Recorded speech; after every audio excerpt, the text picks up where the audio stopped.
सभी को मेरा नमस्कार। परमाणु संरचना के लेक्चर 5 में आप सभी का हार्दिक स्वागत है। आज का जो हमारा विषय है वो एग्जामिनेशन पॉइंट ऑफ व्यू से काफ़ी इम्पोर्टेंट है। हाइजेनबर्ग का अनिश्चितता का सिद्धांत एग्जाम्स में और कई कॉम्पिटिटिव एग्जाम्स में भी इस विषय पर प्रश्न पूछे जाते हैं। तो हाइजेनबर्ग सिद्धांत को समझने के लिए हमने इसे 3 भाग में विभाजित किया है। पहला जो भाग है वो है हाइजेनबर्ग का अनिश्चितता का सिद्धांत, दूसरा है हाइजेनबर्ग सिद्धांत की भौतिक धारणा और तीसरा है हाइजेनबर्ग के अनिश्चितता सिद्धांत का सत्यापन। तो चलिए शुरू करते हैं। पहला है हाइजेनबर्ग का अनिश्चितता का सिद्धांत। यह सिद्धांत यह कहता है कि किसी सूक्ष्म कण जैसे कि इलेक्ट्रॉन के लिए स्थिति तथा संवेग दोनों का मान एक साथ ज्ञात नहीं किया जा सकता। यदि हम ज्ञात करने की कोशिश करते हैं तो उसमें h/4 पाई की त्रुटि या फिर अनिश्चितता या हम कहें अनसर्टेनिटी आती है।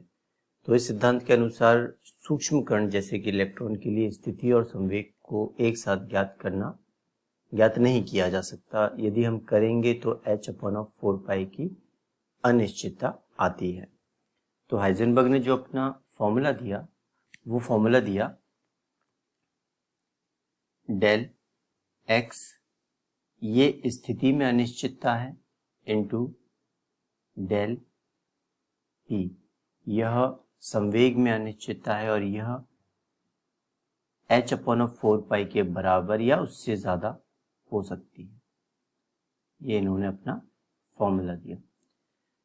आपको ये पता है कि संवेग जो होता है वो m इंटू वी होता है। तो हम इस फॉर्मूले को इस तरीके से भी लिख सकते हैं del x into m del v।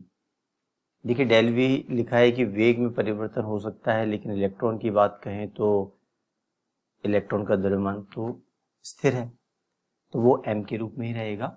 तो del x into m del v is greater than equal to h/4 pi. तो इसको और हम आगे फॉर्मूले को इस तरीके से लिख सकते हैं del x into del v is greater than equal to h/4 pi m। तो ये फॉर्मूला आपको ध्यान रखना है और इस फॉर्मूले से आपको स्थिति दी जा सकती है, वेग दिया जा सकता है, या फिर हम कहें कि स्थिति देकर के आपको वेग पूछा जा सकता है, वेग में अनिश्चितता कितनी होगी, और वेग में अनिश्चितता देकर के स्थिति में अनिश्चितता पूछी जा सकती है। तो कोई भी वैल्यू देकर के आपको कोई सी भी वैल्यू इस फॉर्मूले के अकॉर्डिंग दी जा सकती है। अब देखिए इसको हम समझने की कोशिश करते हैं। मान लीजिए कोई एक कण है जिसका द्रव्यमान 10 के घात -6 किलोग्राम है। तो यदि हम इसमें अनिश्चितता निकालते हैं तो देखिए अनिश्चितता का फॉर्मूला हमें पता है del x into del v is greater than equal to h/4 pi m।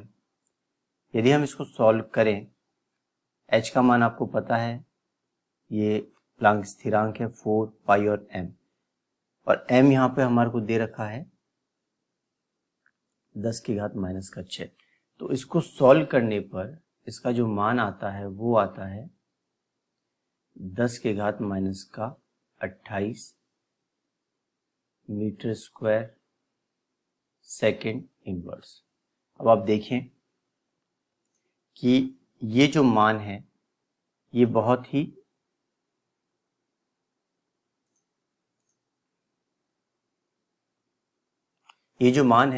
ही छोटा है, तो हम इसको नगण्य मान सकते हैं। तो देखिए हम जब किसी कण की बात करें जिसका द्रव्यमान 10 की घात -6 है, तो उसके लिए अनिश्चितता का मान 10 की घात -28 होता है। ये बहुत छोटी वैल्यू है और इसको हम नगण्य मान सकते हैं। लेकिन अगर हम इलेक्ट्रॉन की बात करें, देखिए इलेक्ट्रॉन का द्रव्यमान कितना होता है, 9.1 इंटू 10 के घात माइनस का 31 किलोग्राम। ये बहुत ही कम है। जो हमने इससे पहले वाला जो एग्जाम्पल लिया जिसमें 10 के घात माइनस का 6 था, और अभी हम जो एग्जाम्पल ले रहे हैं वो 10 के घात माइनस का 31 है। तो इनके द्रव्यमान में अंतर बहुत है। ऊपर वाले की बात करें तो इसका द्रव्यमान ज़्यादा है थोड़ा, और m की बात करें, हम इलेक्ट्रॉन की बात करें तो इसका द्रव्यमान काफ़ी कम है। तो जब हम इसके अनुसार अगर हम अनिश्चितता निकालते हैं, इलेक्ट्रॉन के लिए अनिश्चितता निकालते हैं, कुल मान del x into del v is greater than equal to h upon of 4 pi m. इस सारी वैल्यूज रखने पर हमें जो फॉर्मूला मिले, हमें जो वैल्यू मिलेगी वो मिलेगी 10 के घात माइनस का 4 मीटर स्क्वायर और सेकेंड इनवर्स। अब आप देखिए कि ऊपर वाले में अनिश्चितता 10 के घात माइनस का 28 आ रही थी, और इलेक्ट्रॉन के लिए 10 के घात माइनस का 4 आ रही है। 10 के घात माइनस का 4 जो है वो वैल्यू छोटी है, लेकिन ये नगण्य नहीं हो सकती। तो हम ये कह सकते हैं कि ऐसे कण जिनका द्रव्यमान अधिक होता है उनके अनिश्चितता का मान कम होता है, जिसे हम नगण्य मान सकते हैं। लेकिन यदि हम सूक्ष्म कण की बात करें, इलेक्ट्रॉन जैसे कणों की बात करें, तो उनके लिए अनिश्चितता का मान ज़्यादा आता है, जिसे हम नगण्य नहीं मान सकते। अब देखिए आपके पास टोटल जो वैल्यू है अनिश्चितता की इलेक्ट्रॉन के लिए, अनिश्चितता का मान जो है वो del x into del v is equal to 10⁻⁻⁴ आया है। यदि आपको कहा जाए कि डेल एक्स बराबर 10 के घात 8 दे दिया जाए, यानी आपको स्थिति में अनिश्चितता दे दी जाए, तो डेल वी का मान क्या होगा? देखिए डेल एक्स आपको दिया हुआ है कितना, 10 के घात माइनस का 8 into del v is equal to 10 के घात माइनस का 4। जब आप इसको सॉल्व करेंगे तो आपका जो फॉर्मूला आएगा, देखिए डेल वी का मान कितना आएगा, del v is equal to 10 के घात माइनस का 4 अपॉन ऑफ 10 के घात माइनस का 8, जिसका मान आएगा 10⁻⁴। बहुत ज़्यादा। इसका मतलब ये कि एक की अनिश्चितता यदि कम होती है तो दूसरे की अनिश्चितता बहुत ज़्यादा हो जाती है। तो हम ये कह सकते हैं कि दोनों में से हम एक का मान सही निकाल सकते हैं, लेकिन दूसरे का मान में अनिश्चितता अधिक आएगी। तो दोनों को एक साथ ज्ञात नहीं किया जा सकता। बॉल है, क्रिकेट बॉल है, उसका जो द्रव्यमान है m का मान आपको 500 ग्राम्स दिया हुआ है, तो उसकी कुल अनिश्चितता कितनी होगी, del x into del v is greater than equal to h upon of 4 pi m. अब देखिए आप ध्यान रखें यहाँ पे कि del x into del v आपको निकालना है, कुल अनिश्चितता निकालनी है। एच आपको पता है, 4 आपको पता है, पाई आपको पता है, और एम यहाँ पे ग्राम्स में दिया हुआ है। तो आप इसको किलोग्राम में परिवर्तित कर लें और इसके बाद निकालें मान कितना आता है। अब देखिए ये जो बॉल है क्रिकेट की, इसका भार भी अधिक है, द्रव्यमान ज़्यादा है। तो द्रव्यमान ज़्यादा होगा तो अनिश्चितता बहुत कम आएगी, जिसे हम नगण्य मान सकते हैं। तो आप इसको कैलकुलेट करके कीजिएगा। सेकंड पॉइंट जो है वो है हाइजेनबर्ग सिद्धांत की भौतिक धारणा, कि हम इसको समझें कि आखिर ऐसा क्यों होता है कि हम दोनों का मान यानी स्थिति और संवेग दोनों का मान एक साथ ज्ञात नहीं कर सकते। इसको हम इस चित्र द्वारा समझ सकते हैं। मान लीजिए कि कोई स्रोत है,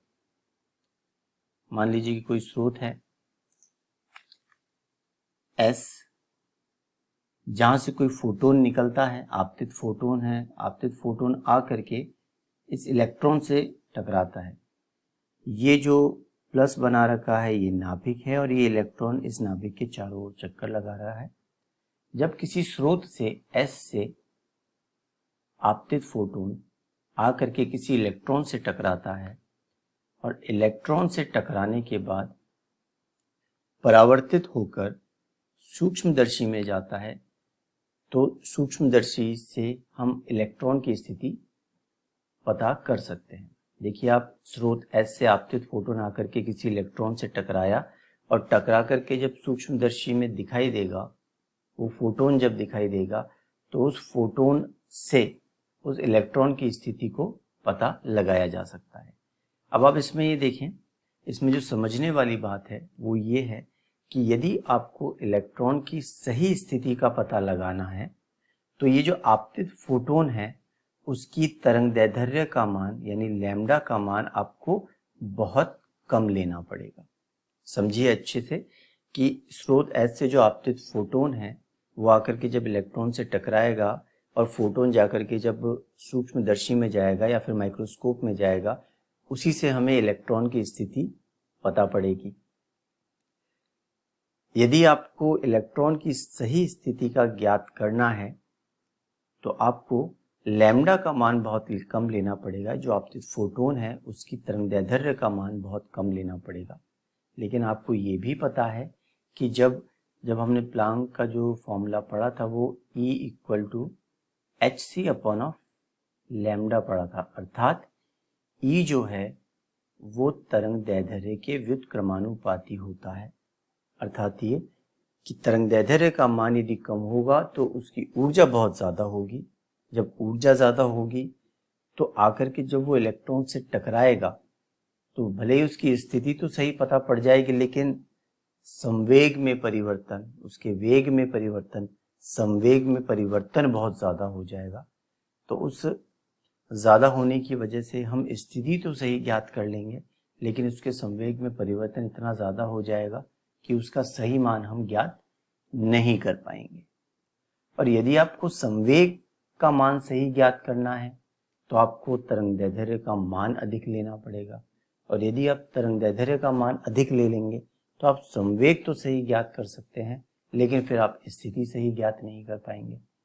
तो इसी के कारण इसको समझने के लिए आप ये देखें कि तरंगदैर्ध्य का मान कम तो ऊर्जा अधिक, ऊर्जा अधिक तो वो जब टकराएगा इलेक्ट्रॉन से तो इस इलेक्ट्रॉन के संवेग में परिवर्तन अधिक कर देगा, और संवेग में परिवर्तन अधिक हो जाएगा तो अनिश्चितता अधिक हो जाएगी।